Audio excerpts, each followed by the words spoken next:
quiet lagoon in the Dominican Republic.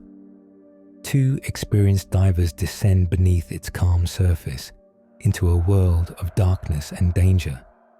Within moments, visibility vanishes. They're lost. Frantic, they fight for the line that might save them, but it doesn't come.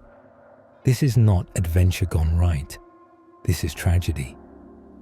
Laguna El Dudu lies near Cabrera, in the northeastern Maria Trinidad Sanchez province of the Dominican Republic. It's known for clear fresh water, zip lining, and a cavern entrance that gives way to labyrinthine underwater passages, some stretching as deep as 25 meters and extending nearly 800 meters in total. A straightforward dive can lead to a large air pocket chamber, beautiful, inviting, but deceptively challenging. On the morning of 9th February 2019, two Italian divers, 57-year-old Carlos Barbieri and 44-year-old Carlos Basso, entered the waters at El Dudu. The area was marked with signs warning that cave diving required specific certification, different from open water diving. Despite this, and though both had prior diving experience, neither held cave certification. Nonetheless, they chose to dive.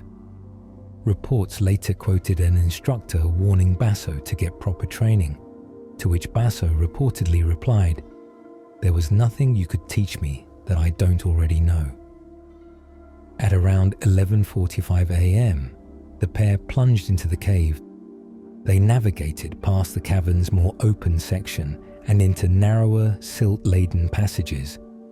Soon, they lost the main guideline and veered off into a side passage. In that moment, their lights caught suspended silt. Visibility dropped to zero. Within seconds, the water turned opaque. Orientation vanished. In panic, every kick and fin stroke stirred more sediment, trapping them in darkness. With no line to guide their way back and breathing gas dwindling, the situation deteriorated rapidly. One diver's tank became entangled in the line. It broke, destroying their only reliable exit path. Disoriented, low on air, and trapped in a narrow tunnel, they vanished. On the surface, when the divers did not resurface on time, concern turned to alarm. The Dominican Republic Speleological Society, DRSS, immediately mobilized, joined by certified divers Philip Lehman, Angel Compres, and Sergio Yipola, alongside Cabrera authorities and other support teams. But visibility inside remained near zero. Their progress was hampered by silt and tight passageways. On 11th February, rescuers located the body of 57-year-old Carlos Barbieri in a particularly hazardous area under the cave, where thick sediment rendered visibility virtually non-existent. On 26th February, after persistent efforts, the remains of 44-year-old Carlos Basso were found deeper in the tunnel. The incident shook both the local community and dive professionals. Authorities and environmentalists urged the Ministry of Environment to strengthen safety protocols at Laguna El Dudu and enforce strict requirements for cave diving. The tragedy underscored the boundary between recreational diving and the specialized perilous discipline of cave exploration, particularly how easily one can become trapped when the environment is unforgiving and training is lacking. A seemingly tranquil lagoon concealed a deadly labyrinth. Two confident divers entered its depths, unprepared for the peril that lurked. In just moments, it transformed from exploration to catastrophe.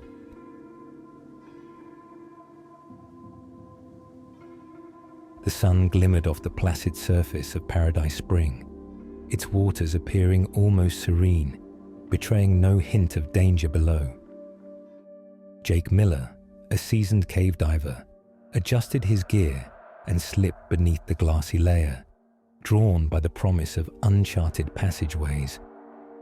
Moments later, the vibrant blue dissolved into shadows, corridors twisting in ways only visible to the few who dared enter. Every kick carried him farther from daylight, every breath a gamble. By the time the first alarm would be raised, the cave had already claimed him.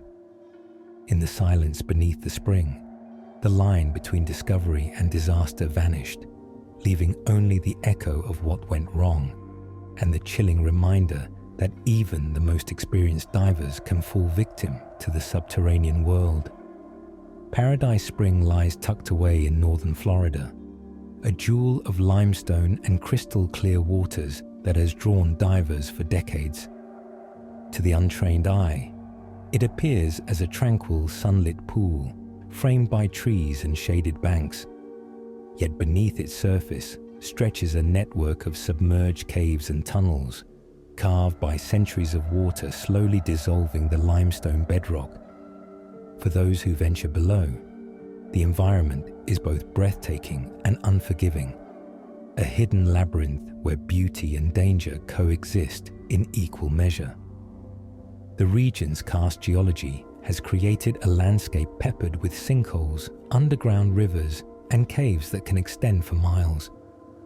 Some of these passages are well mapped and frequented by trained cave divers, but others remain partially unexplored, shifting unpredictably with water levels and sediment movement. Currents can reverse without warning, visibility can plummet in seconds, and narrow passages demand precise control of equipment and movement. Even minor miscalculations can quickly escalate into life-threatening situations. Jake Miller was an experienced technical diver who had spent years exploring Florida's springs and caves. He was familiar with the strict discipline required. Always maintain the guideline, check air supply constantly, carry redundant lighting, and know your limits. Paradise Spring was considered challenging, even for skilled divers.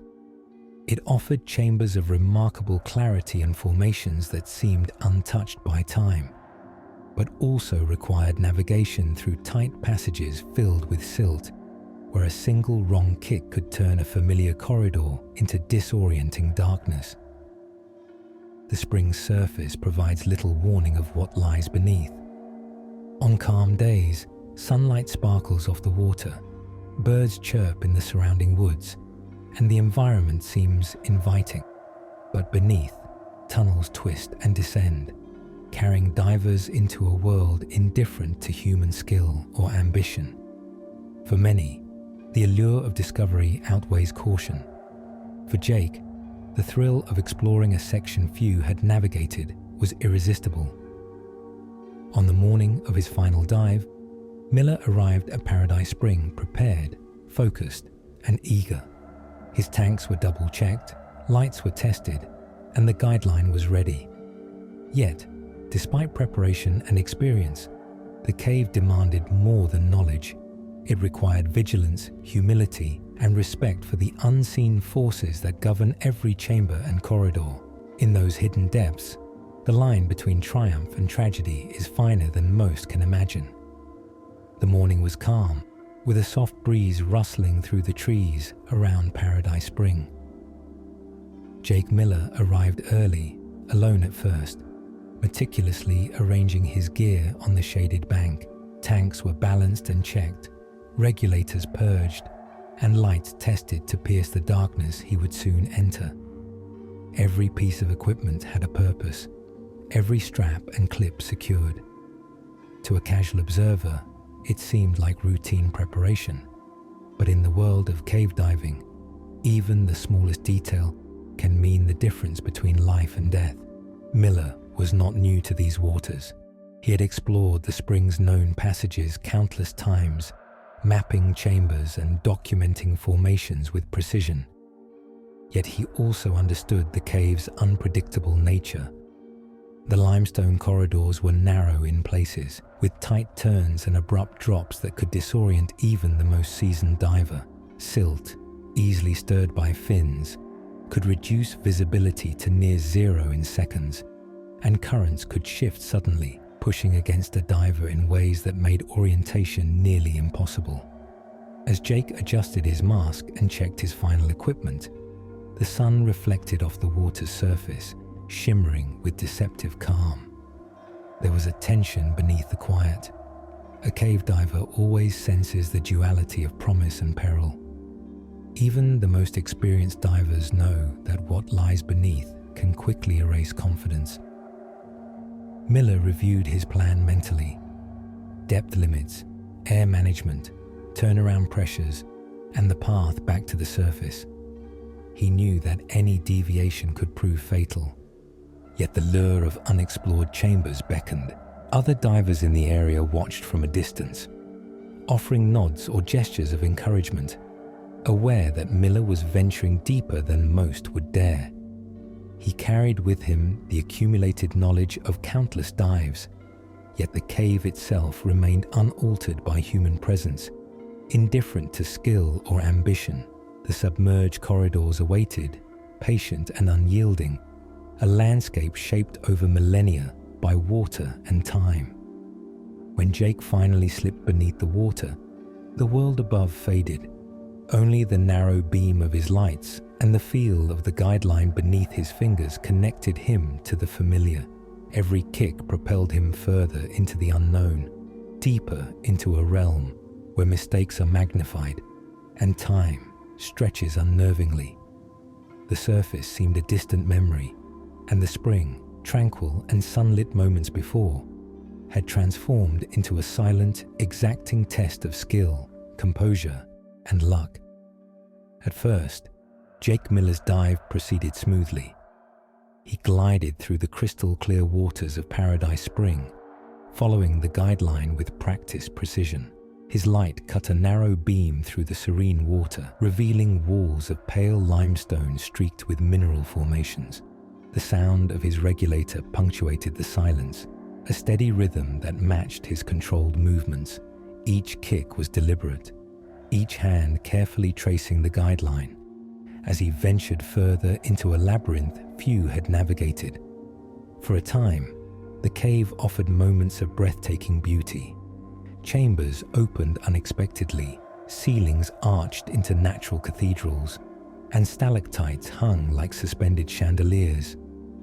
Water shimmered as it caught his light, reflecting patterns that seemed almost otherworldly. Miller felt the familiar thrill of exploration, a rare intimacy with a hidden world that few humans ever witness. Yet even in these moments of awe, the cave demanded respect. A single misstep could turn marvel into hazard in an instant. The first warning came subtly. A narrow passage ahead forced him to adjust his orientation. His tank brushed the limestone, stirring a thin layer of silt that floated in the water like smoke. Visibility decreased quickly, from clarity to a haze, then to near total darkness. The guideline remained beneath his fingertips, the only tangible path in a space where sight was no longer reliable. Every move risked stirring more sediment, every kick further reducing his visual bearings. As he pressed deeper, the cave revealed its true challenge. The corridors twisted unpredictably, opening briefly only to narrow again, sometimes forcing Miller to squeeze through tight spaces. A slight miscalculation in angle could scrape tanks, break lights, or worse, stir enough silt to blind him entirely. His breathing accelerated slightly, a natural response to stress. He checked his air gauge frequently, aware that even a minor error in monitoring could prove catastrophic in the confines of a submerged cave. Suddenly, a small current shifted, catching him off balance. His hand lost contact with the guideline for a moment, and panic flared. He struggled to regain his hold, feeling the silt cloud around him, reducing visibility to zero. The familiar path vanished. Sounds became distorted. Bubbles echoed oddly in the confined space. Each motion intensified the murk, erasing the faint light that had been his only reference. Minutes stretched endlessly. Miller's training urged calm, yet instinct and fear surged. His breaths became shallow and rapid, the tank depleting faster than expected under the stress. He tried methodically to relocate the guideline, sweeping hands across the limestone walls, following faint tactile clues, but the cave seemed determined to resist. With each movement, disorientation increased, every second a reminder of the unforgiving environment. Somewhere ahead, the faint trace of air bubbles suggested movement, but Miller could not discern direction. The cave's passages, once predictable through repeated dives, now felt alien. A single error in judgment, tilting too far, turning too quickly, could lead him deeper into the labyrinth. Despite his experience, the cave had become an adversary. Ultimately, the combination of disorientation, stress, and the Siltout overwhelmed him. Air dwindled, movement slowed, and the physical and mental strain became impossible to counter. In the cold, silent water of Paradise Spring, Jake Miller succumbed, leaving the cavern in stillness. What had begun as an expedition into wonder ended in tragedy, a stark demonstration of nature's indifference and the razor-thin margin between skill and mortality in submerged caves. Above the spring, observers noticed the delay in his surfacing. Friends and fellow divers sensed immediately that something had gone wrong. The surface remained calm, masking the struggle below, as the cave had claimed its victim silently, leaving only the faint trail of bubbles and an empty guideline as proof of the diver's presence. As Jake Miller failed to surface, concern rippled through those waiting at Paradise Spring. Initial calls for help were swift, and soon local authorities and emergency responders gathered at the shore. While Paradise Spring appeared tranquil, the reality beneath the surface demanded specialized expertise. Rescue teams quickly realized that this was not a standard search. It required trained cave divers capable of navigating narrow, silt-filled passages under the water. Cave diving rescue teams were mobilized, bringing reels of line, redundant air systems, and high-intensity lights capable of piercing the murk. Every diver knew the dangers: tight restrictions, low visibility, and the persistent threat of disorientation. The first task was to establish a secure guideline to the deeper sections where Miller had disappeared.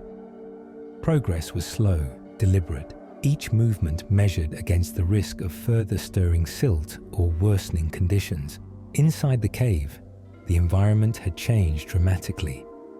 Miller's movements had disturbed sediment, leaving the water dense and nearly opaque. The rescuers relied on tactile sensation, following the guideline with gloved fingers and laying backup lines to prevent getting lost themselves. Marks on walls and displaced silt provided faint clues to his trajectory, signaling moments of struggle, turns taken, and areas where panic may have set in. Hours passed as divers methodically searched the chambers. Every narrow corridor was checked, every side passage explored. They communicated with the surface using established light signals, reporting progress and coordinating rotations to avoid exhaustion. Above the water, friends and family watched in tense silence, unable to act but desperate for any sign of Miller. Finally, deep within a constricted tunnel, his body was located. The rescuers illuminated his form with powerful lights, confirming the tragic outcome. Jake's equipment remained in place, but his regulator was no longer functioning, and his hands, still extended, seemed to search futilely for the guideline that had been lost. Recovery in these conditions is arduous. Each movement must account for weight, passage width, and the risk of stirring silt, which could obscure the path entirely. Carefully, the recovery teams secured Miller's body and began the slow, painstaking process of retracing their route.